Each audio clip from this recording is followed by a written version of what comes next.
It was supposed to be the end. NASCAR had stripped away the lifeblood of two powerful race teams. No more charters, no more guarantees, no more protections. 2311 Racing and Front Row Motorsports were left out in the cold, tossed into the open field like rookies with no past. But just when it looked like the system had won, something massive happened. And now, NASCAR is backpedaling. Because 2311 Racing just recorded a massive victory in court.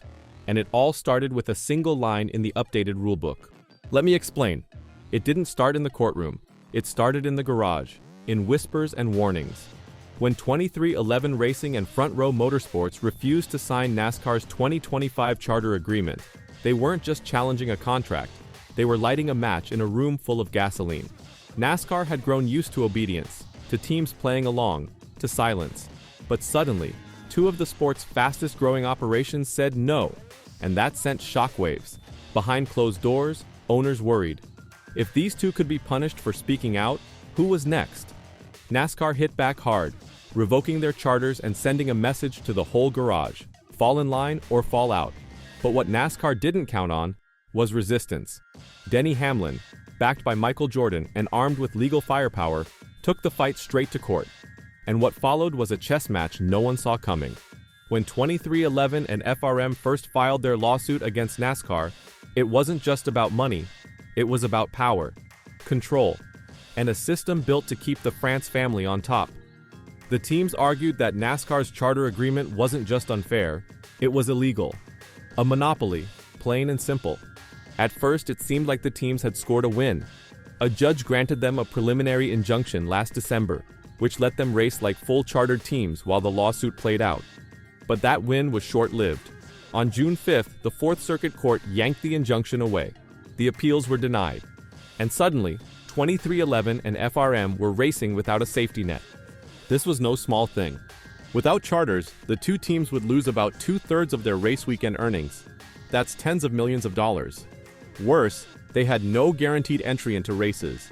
If more than 40 cars showed up, they could be sent home, just like that. And here's where things got explosive. Desperate to hold on to their spots, 2311 and FRM went back to court. This time they asked for a temporary restraining order, a TRO, that would block NASCAR from taking their charters until a final ruling was made.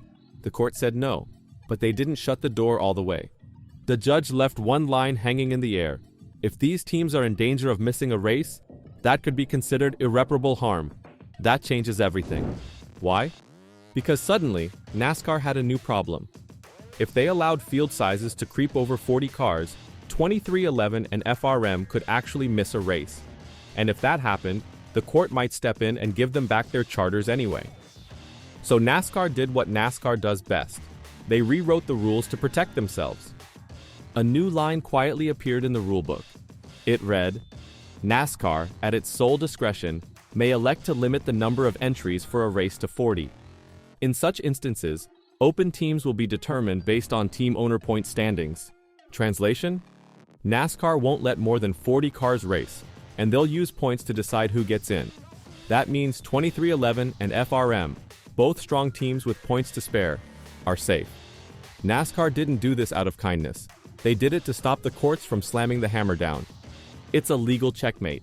2311 might still be open teams, but now they can't be kicked out of a race. That means the court can't prove irreparable harm. And that means the TRO? Still out of reach. But don't mistake this for a win for NASCAR, because Denny Hamlin is not backing down, not even close. He stood up in front of the media and said 6 words that lit the fuse. All will be exposed in December. Hamlin's message was clear. This is war. No deals, no settlements, no shaking hands and moving on. The trial is set for December 1st, and he wants the entire racing world watching. Mark your calendar, he said. He's not just talking to fans. He's talking to the France family. He's talking to NASCAR executives.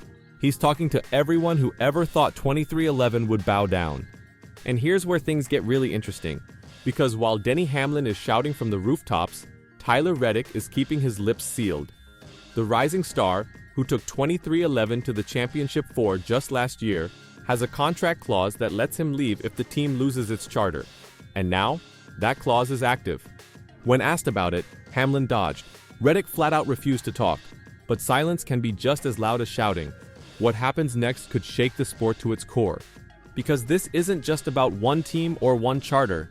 It's about who holds the keys to the future of NASCAR. Is it the France family, who've run this empire like a fortress for decades? Or is it the new generation of owners who aren't afraid to ask questions, file lawsuits, and demand change? NASCAR made a move to cover itself. But in doing so, it admitted something very loud, very public, and very dangerous. They were afraid of losing. Think about that. The biggest racing organization in America just rewrote its own rulebook in the middle of a legal fight. Why? Because 2311 proved they had a shot at winning. That new rule might stop a judge. It might stop a TRO, but it won't stop the truth.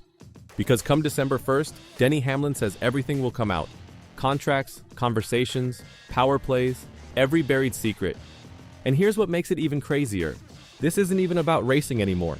It's about justice. A fight over one of the most guarded systems in sports. 2311 Racing is in the fight of their life. But now, they're not the ones on defense. The courtroom has become the new racetrack. And NASCAR? They're the ones trying to hang on. So now we ask you, whose side are you on? The old guard protecting their empire?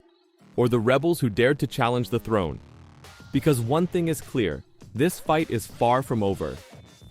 As December 1st creeps closer, the pressure builds like a storm over Daytona. Behind closed doors, legal teams are scrambling, owners are whispering, and executives are sweating bullets. What comes out in that courtroom could break careers, destroy reputations, or even rewrite the way NASCAR operates forever. Will Denny Hamlin finally reveal the smoking gun that shows NASCAR has been stacking the deck? Will we see contracts exposed, emails leaked, recordings played? Or will NASCAR manage to silence the noise and keep the curtain drawn? Fans are watching. Sponsors are watching. The whole racing world is watching. This isn't just about rules and lawsuits anymore. This is about truth and what kind of sport NASCAR wants to be. So buckle up. December is coming. And with it, a showdown that could shake the very foundations of stock car racing. But then what? What happens to 2311 Racing if they win? Or worse, if they lose? If the court sides with Denny Hamlin and finds NASCAR guilty of antitrust violations, it could be the biggest restructuring of team rights in modern NASCAR history. We could see the charter system dismantled or rewritten from the ground up. 2311 might not just get their charters back. They could come out with more leverage than ever before. Guaranteed spots, new revenue shares, and a legal precedent that forces NASCAR to rethink its power structure. Hamlin and Jordan wouldn't just be owners. They'd be revolutionaries. But if they lose, the consequences could be brutal. No charter, no fallback. Tyler Reddick could walk, sponsors could flee. The team would have to survive as an open entry in a system built to keep open teams out. They'd be racing with one hand tied behind their back while everyone else plays by a different set of rules. And for all their strength, even a team as big as 2311 can't bleed forever. There's also the question of fallout. Will other owners start to revolt? Or will this legal war scare everyone into silence? Will NASCAR retaliate in subtle ways, cutting off influence and access to those who dared speak up? And most importantly, will fans stand by the rebels or side with tradition? This isn't just about a team winning or losing. It's about a future being built or broken. 2311 took the biggest gamble in NASCAR history. And after December, we find out if it pays off or if it costs them everything.